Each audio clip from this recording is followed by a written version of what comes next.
welcome to the Star Wars Vintage Collection Action Figure Review. Today's episode is about the Sand People, or aka Tusken Raiders. We'll be looking at two versions of the same figure.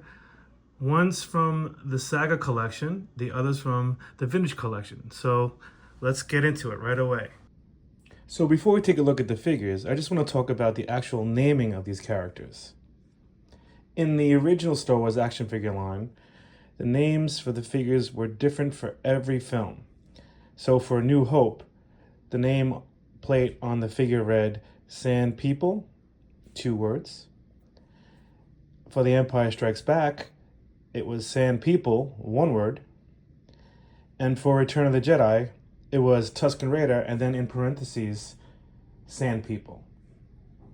So this figure here is from the Saga collection from 2006. The sculpt isn't bad on this figure. They both come with 2 weapons. Comes with a gaffy stick and a rifle. And the problem with this figure, as you're going to see, the posability is not so great. So they look cool. I like the cloak that's got this weathered look. And when you remove the cloak, you see the big problem here.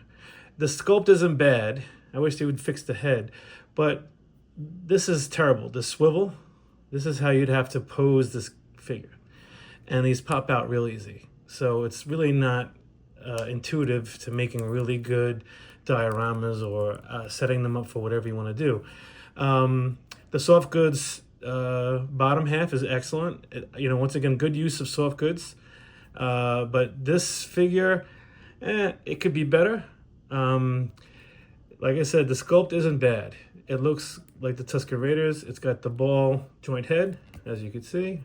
So it has good maneuvering ability there. It can look up, down, around. And then the legs have the ball joint legs. So it's like half a good figure. It's half a good figure in a way, my opinion. But it's definitely could use an upgrade. And I know that they recently made a 4-pack of Tusken Raiders, but they're all different decos, more from the Boba Fett Disney show that really wasn't very good in my opinion. They're not like the classic Tusken Raiders from the original trilogy. But I want to check them out, and maybe I'll do a video about them at some later point. But I just doing straight from the VOTC collection and then the Saga collection, these original ones that came out. So let me just move this stuff aside. Okay, this one is actually Vintage Collection 199.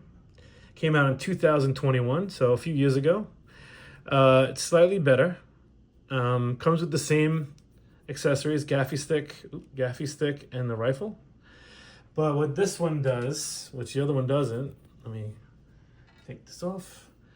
They actually sort of fixed the problem a little bit. So as you can see, they have the ball joint elbows, so better articulation, better posing. The head is still on the ball joint head. And it's the deco is nice. It's a little bit darker than the paint's a little bit darker than the other one we just looked at. But that's okay because, there's different variants of dirt in the desert in Tatooine. Once again, a good use of soft goods. So you have the lower part as a soft good. So it looks good instead of having like a piece of plastic there that will make it really rigid and gives this figure a little bit more ability to move and do a little bit more dynamic poses. It's definitely better than the other one, but once again, I feel like they took a cheap way out. Like they just forced these ball joints into this swivel area that it was. I'd like to see a little bit more fluid character. Once again, there's a 4-pack of Tusken Raiders. I haven't seen it yet or haven't bought it yet. I'll probably look at them and maybe do a review later on. But, is this a definitive version? Not really, but this is a better version than the Saga collection. So, it's getting there. I feel eventually they'll get the definitive version. But as of right now, I think no, not really. But this is a decent Tusken Raider / Sand person. So that's it for this episode. If you like what you saw, please like and subscribe. And I'll come back with another video next time. Have a good day.